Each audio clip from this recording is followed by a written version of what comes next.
तो आज के हमारे चैप्टर का नाम है रासायनिक अभिक्रियाएं एवं समीकरण।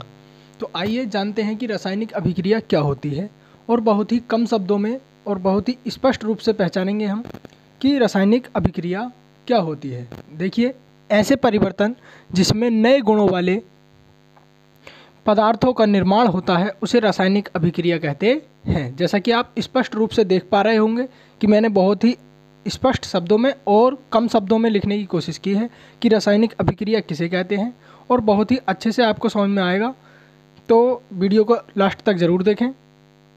तो ऐसा परिवर्तन जिसमें नए गुणों वाले पदार्थों का निर्माण होता है उसे रासायनिक अभिक्रिया कहते हैं। अर्थात रासायनिक अभिक्रिया, कोई भी रासायनिक अभिक्रिया हुई है, हम कब कहेंगे कि रासायनिक अभिक्रिया हुई है?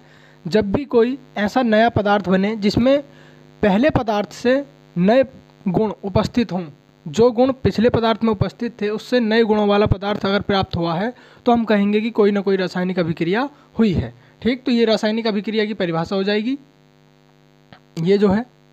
ठीक, ये है रासायनिक अभिक्रिया की परिभाषा। मैंने हेडिंग डाल करके बिल्कुल बहुत अच्छे से आपको दिखवाया है। ठीक, अब रासायनिक अभिक्रिया में दो चीज़ें, और जब हम उसे प्रदर्शित करेंगे तो उसमें एक चीज़ होती है अभिकारक और एक होता है उत्पाद। ठीक, अभिकारक किसे कहेंगे ये भी समझेंगे हम।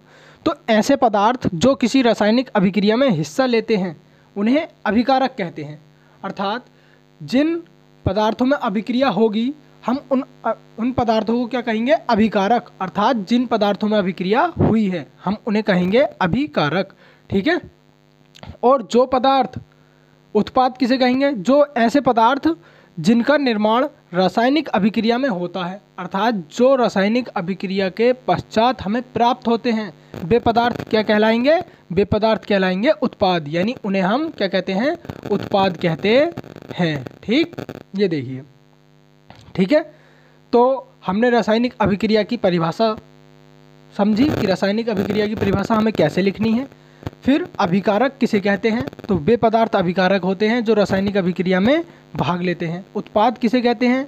वे पदार्थ उत्पाद होते हैं जो रासायनिक अभिक्रिया के फलस्वरूप हमें प्राप्त होते हैं। उदाहरण देख लीजिए।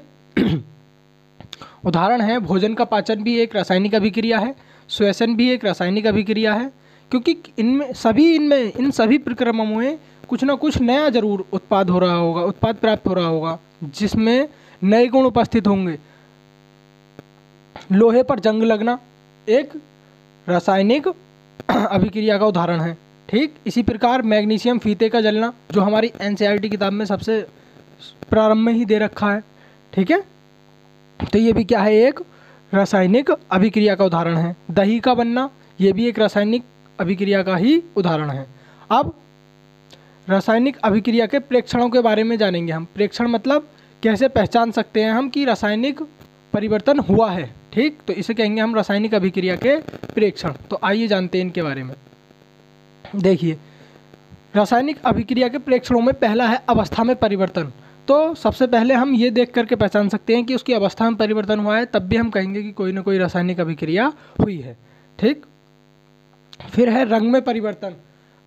अगर किसी पदार्थ के रंग में परिवर्तन हुआ है तब भी उसमें कोई ना कोई रासायनिक अभिक्रिया अवश्य ही हुई है। ठीक, तो ये वो कारक हैं जिन्हें हम देख करके पहचान सकते हैं कि कोई भी रासायनिक अभिक्रिया हुई है।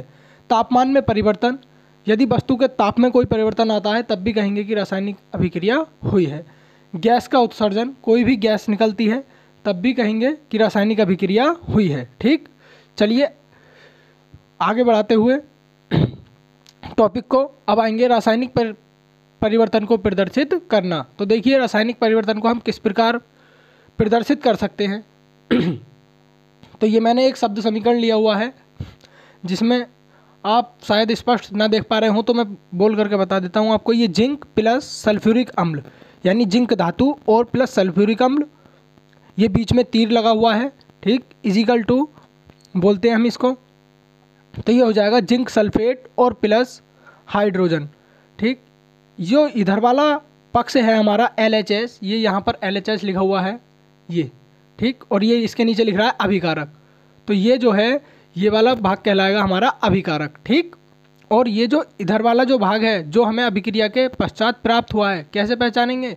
जो हमें अभिक्रिया के पश्चात प्राप्त होता है उस भाग को हम लिखते हैं जिधर तीर का सिंबल होता है, यानी जिधर तीर सूचित कर रहा होता है कि अभिक्रिया इधर से इधर हुई है। ठीक है, तीर वाला सिरा जो है वो हमारा इधर है RHS की ओर, और जो इसकी पूंछ है वो LHS की ओर है। ठीक, तो देखिए जब जिंक और सल्फ्यूरिक अम्ल दोनों की अभिक्रिया हुई तो जिंक सल्फेट का विलयन प्राप्त हुआ और हाइड्रोजन गैस मुक्त हुई। ठीक तो इसे क्या कहेंगे हम, ये है RHS हमारी। ठीक, और RHS में जो भी प्राप्त होता है उसे हम कहते हैं उत्पाद। ठीक है, तो ये हो जाएगा हमारा उत्पाद। ठीक, तो ये तो था शब्द समीकरण के रूप में लिखना, रासायनिक परिवर्तन को शब्द समीकरण के रूप में लिखना। अब इसी परिवर्तन को हम रासायनिक समीकरण के रूप में भी प्रदर्शित कर सकते हैं।